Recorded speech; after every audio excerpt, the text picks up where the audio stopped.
Effective billing programmes کی ہم بات کر رہے ہیں اور یہ دیکھ رہے ہیں کہ ایسے کون سے پروگرامز تشکیل دیے جا سکتے ہیں جن کے ذریعے بہتر اور مثبت طریقے کے ساتھ بلنگ کو کنٹرول کیا جا سکے. اس میں ایک پلان جو ہے وہ یہ ہوتا ہے کہ آپ کلاس روم لیول کے اوپر بلنگ کو کنٹرول کرتے ہیں. اس میں جو کلاس روم کے اندر جو لوگ موجود ہیں، جن میں ٹیچرز ہیں، اسٹوڈنٹس ہیں یا دیگر ایڈمنسٹریٹو سٹاف ہے، ان کی ٹریننگ بہت ضروری ہے. ان کو یہ بتانا بہت ضروری ہے کہ بلنگ جو ہے یہ ایک کرائم ہے، یہ ایک extreme manifestation of negative behaviour ہے اور وہاں پر ٹریننگ جو ہے بے حد ضروری ہے.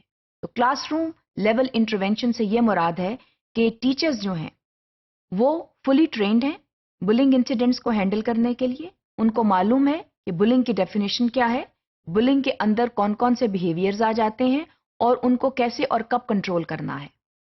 اس کے علاوہ اسٹوڈنٹس جب کلاس روم میں بیٹھے ہیں تو ان پر بھی یہ لازم ہے کہ وہ یہ جانیں کہ بلنگ جو ہے اس کو کیسے کنٹرول کرنا ہے، اوائڈ کیسے کرنا ہے، اور اگر کوئی اسٹوڈنٹ وکٹمائز ہو رہا ہے تو اسے کیا کرنا ہے.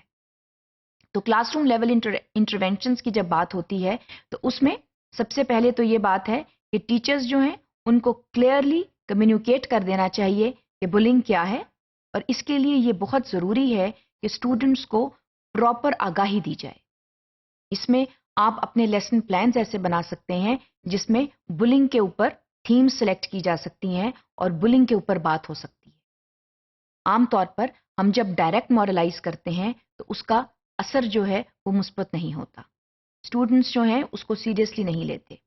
لیکن وہی بات اگر ہم انڈائریکٹ طریقے سے کریں، لیسن پلان کے ذریعے، کسی کہانی کے ذریعے، کسی جو ہے وہ خاص ایکٹیویٹی کے ذریعے کریں تو اس کا اثر زیادہ ہوتا ہے. تو جب کلاس روم لیول کی انٹروینشن کی بات آتی ہے تو اس میں ہم تمام وہ ذرائع استعمال کر سکتے ہیں جو کلاس روم کا حصہ ہوتے ہیں، مثلا class room activities, class room lesson plan, teachers talk. یہ سب چیزیں جو ہیں یہ کلاس روم انٹروینشن کا حصہ ہیں. اور اس میں ٹیچر جو ہے وہ بعض اوقات ڈائریکٹلی اور بعض اوقات انڈائریکٹلی جو ہے وہ بلنگ کے اوپر بات کرتے ہیں.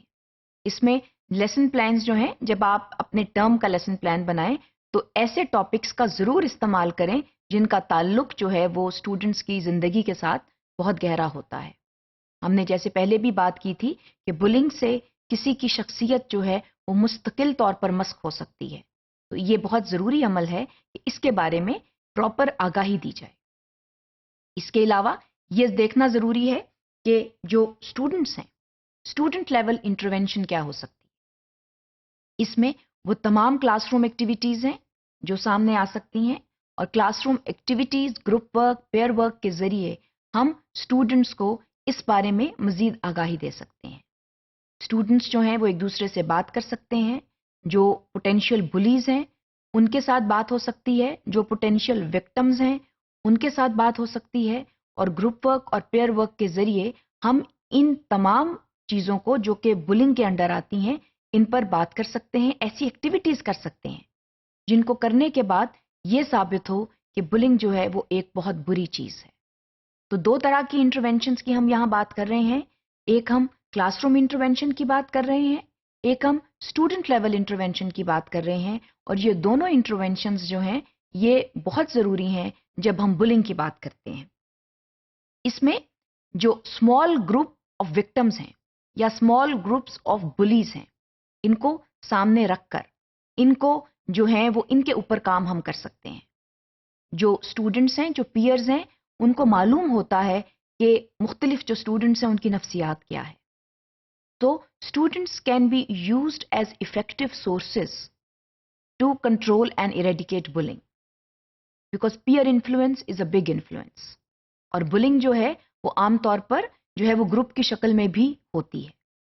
تو وہاں پر پیئر انفلوئنس جو ہے وہ بہت کاؤنٹ کرتا ہے.